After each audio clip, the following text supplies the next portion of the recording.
Hi friends, welcome to UTV education.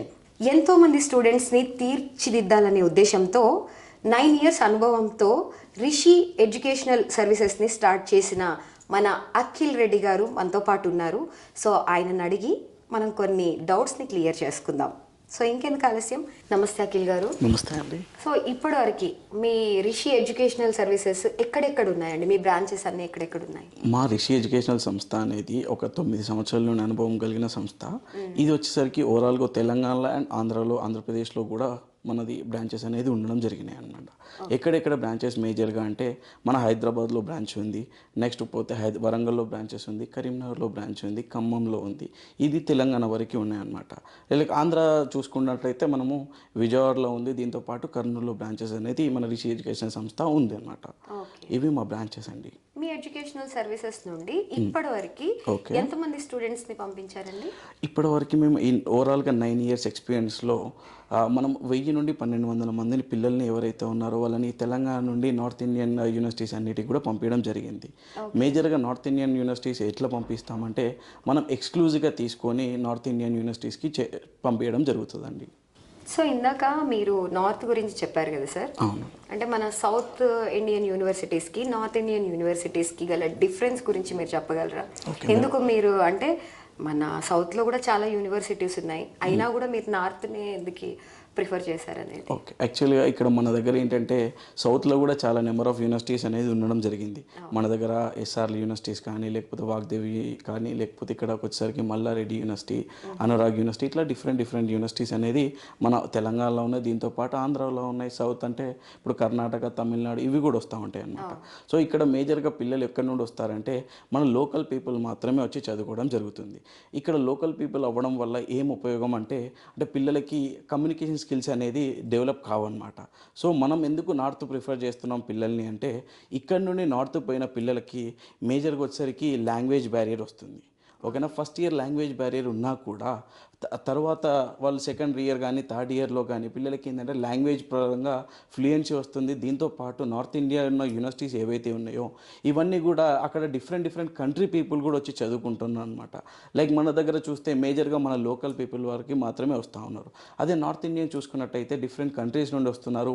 Like around 40 to 50 country people వచ్చి మన యూనివర్సిటీస్లో చదవడం జరుగుతుంది.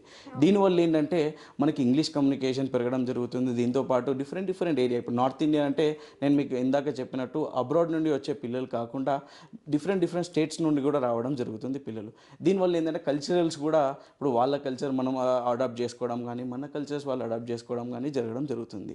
దీంతో పిల్లలకి బేసికల్గా లాంగ్వేజ్ బ్యారియర్ ఉండదు, కమ్యూనికేషన్ స్కిల్స్ అనేది కూడా డెవలప్ అవ్వడం జరుగుతుందండి. సార్ నార్త్లో చాలా యూనివర్సిటీస్ ఉన్నాయి కదా, ఎలాంటి యూనివర్సిటీని ప్రిఫర్ చేస్తే బాగుంటుంది? అయితే ఇక్కడ మనం మేజర్గా నార్త్ ఇండియన్ యూనివర్సిటీస్ చూసుకున్నట్టయితే ఫ్యాకల్టీ వచ్చేసరికి హైలీ టీచింగ్ ఫ్యాకల్టీ ఉంటారు. దీంతోపాటు వాళ్ళకి ల్యాబొరేటరీ ఫెసిలిటీస్ కానీ, ల్యాబ్ ఫెసిలిటీస్, లైబ్రరీ ఫెసిలిటీస్ కానీ బెటర్గా ఉండడం జరుగుతుంది. దీనివల్ల ఏంటంటే పిల్లలకి క్వాలిటీ ఎడ్యుకేషన్ దొరకడం జరుగుతుందండి.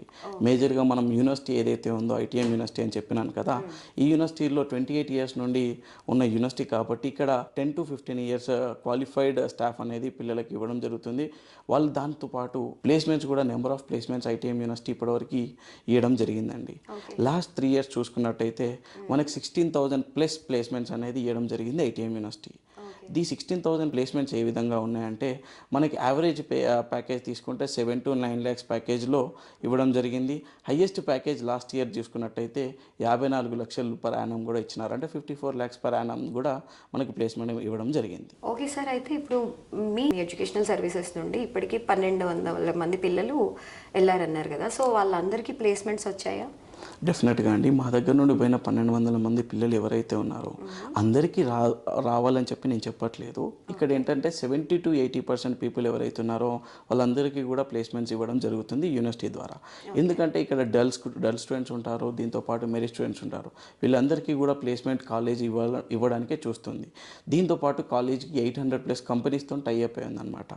ఈ టైఅప్ ఉండడం వల్ల బేసికల్గా ఈచ్ అండ్ ఎవ్రీ స్టూడెంట్కి ప్లేస్మెంట్ వచ్చేలా యూనివర్సిటీ అనేది చూస్తోంది.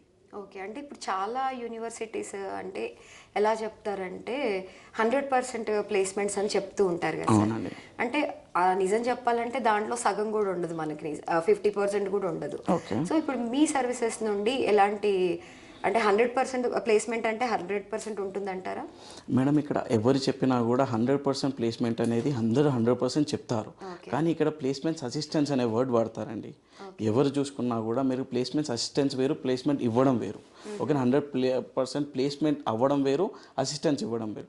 ఇక్కడ డిఫరెంట్ యూనివర్సిటీస్ ఏవైతే నార్త్ ఇండియాలో కానీ సౌత్ ఇండియాలో కానీ ఉన్న యూనివర్సిటీస్ ఉన్నాయి కదా, ఇక్కడ మేజర్గా ఏంటంటే 100% ప్లేస్మెంట్స్ అసిస్టెన్స్ అనేది మాత్రమే చెప్తా ఉన్నారు. అసిస్టెన్స్ అంటే వాళ్ళకి జాబ్ ఇచ్చినట్టు కాదండి. ఇక్కడ ఏంటంటే ప్లేస్మెంట్ అయిన పిల్లలు వేరు, అసిస్టెన్స్ ఇచ్చిన పిల్లలు వేరు. అసిస్టెన్స్ అంతా కంపెనీస్ వాళ్ళతోని వీళ్ళకి ఇంటర్వ్యూస్ అనేది ప్రొవైడ్ చేయడం జరుగుతుంది. This is called as assistance. So ఇప్పుడున్న రోజుల్లో చాలా కన్సల్టెన్సీస్ ఉన్నాయి. సో అలాగే మోసాలు కూడా ఎక్కువే ఉన్నాయి సార్. సో మనకి ఎలాంటి మోసాలు జరుగుతాయి? అసలు కన్సల్టెన్సీస్ అన్నీ జెన్యూన్ అనే చెప్తూ ఉంటారు. సో ఈ మోసాలను మనం ఎలా కనిపెట్టవచ్చు అంటారు? ప్రజెంట్ ఉన్న మార్కెట్లో చాలా నెంబర్ ఆఫ్ కన్సల్టెన్సీ, ఎడ్యుకేషనల్ కన్సల్టెన్సీలు చాలా నెంబర్ ఆఫ్ అయినాయండి. సో ఇక్కడ మేజర్గా ఇక్కడ నుండి తీసుకుపోయిన పిల్లల్ని ఎవరైతే కన్సల్టెన్సీ ద్వారా వెళ్తూ ఉన్నారో అక్కడికి వెళ్ళిన తర్వాత పిల్లలకి చాలా ఇక్కడ ఒకటి చెప్పడం జరుగుతుంది. అంటే లైక్ ఫీ స్ట్రక్చర్ అవ్వచ్చు, లేకపోతే ఫెసిలిటీస్ అవ్వచ్చు, అక్కడ ఫుడ్ ఇష్యూస్ అవ్వచ్చు, ఇవన్నీ కూడా వీళ్ళు ఇక్కడ అష్యూర్ చేస్తారు. అక్కడికి వెళ్ళిన తర్వాత ఆ పిల్లలకి ఇక్కడ ఏదైతే మీరు అష్యూర్ చేసినారో కన్సల్టెన్సీ వాళ్ళు, అక్కడికి వెళ్ళిన తర్వాత సేమ్ ఏవైతే ఇక్కడ చెప్పినాయన్నీ కూడా అక్కడ ఇవ్వడం జరగట్లేదండి. సో ఇట్లాంటి మోసాలు చాలా నెంబర్ ఆఫ్ జరుగుతున్నాయి. నెక్స్ట్ ఇంకొకటి ఏంటంటే ఫీ స్ట్రక్చర్కి వచ్చేసరికి ఇక్కడ వీళ్ళు అడ్మిషన్స్ అవ్వడం కోసం ఇక్కడ ఒక ఫీజ్ చెప్పడం జరుగుతుంది. సపోజ్ 10 lakhs ఉన్న ఫీజు ఏదైతే ఉందో 8 lakhs 9 lakhs చెప్పడం జరుగుతుంది. రేపు పొద్దున పిల్లోడు అడ్మిషన్ చేసుకున్న తర్వాత కాలేజ్కి వెళ్ళిన తర్వాత ఫీజు అనేది పెరగడం జరుగుతుంది. దీనివల్ల ఏంటంటే పిల్లలు ఇబ్బంది పడుతున్నారు, దీంతోపాటు పేరెంట్స్ కూడా చాలా ఇబ్బంది పడుతున్నారు. దీనివల్ల కన్సల్టెన్సీ మీద ట్రస్ట్ అనేది పేరెంట్స్ కోల్పోతున్నారు. సో సార్ ఇప్పుడు ఇక్కడ నుండి చాలా మంది స్టూడెంట్స్ వెళ్తూ ఉంటారు కదా, సో అలాంటి వాళ్ళు ఎలాంటి ప్రాబ్లమ్స్ ఫేస్ చేస్తారు? మీరు చాలా మంచి క్వశ్చన్ అడిగినారండి. యాక్చువల్గా మేజర్గా ఇక్కడ నుండి పోయిన పిల్లలు ఎవరైతే ఉన్నారో అక్కడికి వెళ్ళిన తర్వాత ఇక్కడ నుండి పోయిన పిల్లలందరూ కూడా ప్రాబ్లమ్స్ ఫేస్ చేస్తూ ఉన్నారు. ఎట్లాంటి ప్రాబ్లమ్స్ అంటే మేజర్గా స్టడీ కరెక్ట్ ఉండకపోవడము, లేకపోతే ఫుడ్ ఒకటి కరెక్ట్ ఉండకపోవడము, లేకపోతే అక్కడ ప్రాబ్లమ్స్ ఏవైతే ఉన్నాయో అంటే ఈ నార్త్ సౌత్ బ్యారియర్ కానీ ఇట్లాంటివన్నీ కూడా ఇవ్వడం జరుగుతుంది. సో ఇక్కడ మేజర్గా మనం ఇక్కడ నుండి పోయిన పిల్లలకి ఫుడ్ ఒకటి వచ్చేసరికి మన తెలుగు ఫుడ్ 100% అష్యూర్ చేస్తూ ఉన్నాము. దీంతోపాటు తెలుగు భోజనమే అక్కడ వాళ్ళకి పిల్లలకి అందిస్తూ ఉన్నామండి. సో తెలుగు భోజనం అందించినప్పుడు వాళ్ళకి పిల్లలకి కూడా ప్రాబ్లమేటిక్ అనేది ఫుడ్ మేజర్గా ఒకటి సాల్వ్ అయిపోయినట్టే మనం చెప్పుకోవచ్చు. నెక్స్ట్ అక్కడ మనకి సేఫ్టీ అండ్ సెక్యూరిటీ పరంగా సెకండ్ వస్తుందండి. సేఫ్టీ అండ్ సెక్యూరిటీ అంటే మనం క్యాంపస్ ఏదైతే తీసుకుంటున్నామో, ఐటీఎం యూనివర్సిటీ ఏదైతే తీసుకుంటున్నామో ఇది విత్ ఇన్ ద క్యాంపస్లోనే గర్ల్స్ హాస్టల్ కానీ బాయ్స్ హాస్టల్ కానీ ఉందండి. సో దీనివల్ల ఏమవుతుందంటే పిల్లలకి బయటికి వెళ్ళడానికి ఛాన్స్ అనేది ఉండదు. సో విత్ ఇన్ ద క్యాంపస్లో సేఫ్టీ అండ్ సెక్యూరిటీ పరంగా కూడా ప్రాబ్లం ఇక్కడ ఉండదండి. గర్ల్స్ కానీ బాయ్స్ కానీ సపరేట్ బాయ్స్ హాస్టల్స్ ఉన్నాయి, సపరేట్ గర్ల్స్ హాస్టల్స్ ఉన్నాయి. దీంతో ఫుడ్ కూడా సపరేట్గా తెలుగు వాళ్ళతో సపరేట్గానే తింటున్నారు కాబట్టి మనకి మేజర్గా ప్రాబ్లమ్స్ అనేది రావు పిల్లలకి. సో సార్ ఇప్పుడు నార్త్లో చాలా యూనివర్సిటీస్ ఉన్నాయి కదా, మీరు ఐటీఎంని ఎందుకు ప్రిఫర్ చేశారు? మేజర్గా మేము ఐటీఎం ప్రిఫర్ చేయడం గల కారణం ఏంటంటే నెంబర్ ఆఫ్ యూనివర్సిటీస్ మీరు అన్నట్టు 100% ఉన్నాయండి నార్త్లో. ఈ ఐటీఎం యూనివర్సిటీ ఎందుకు ప్రిఫర్ చేసినామంటే ఇది ఓల్డెస్ట్ యూనివర్సిటీ అండి. అంటే ఇండియాలోనే మోస్ట్ ఓల్డెస్ట్ యూనివర్సిటీ. ఇది 28 years నుండి స్థాపించబడిన యూనివర్సిటీ అనమాట. 1997 నుండి ఐటీఎం యూనివర్సిటీ అనేది రన్ అవుతుంది. సో దీంట్లో మేజర్గా ఏంటంటే మనకి ఫ్యాకల్టీ పరంగా కానీ వెల్ ఎక్విప్డ్ కానీ వెల్ ఫ్యాకల్టీ అనేది ఉండడం జరుగుతుందండి. సో సార్ ఇప్పుడు చాలా కన్సల్టెన్సీస్ ఉన్నాయి కదా, సో ఎందుకు మరి రిషి ఎడ్యుకేషనల్ సర్వీసెస్ నుండే వెళ్ళాలి అంటారు ఐటీఎంకి స్టూడెంట్స్? మేడం మనకు జనరల్గా రిషి ఎడ్యుకేషనల్ సర్వీసెస్ నుండి నేను రమ్మని చెప్పట్లేదు ఎవరిని కూడా.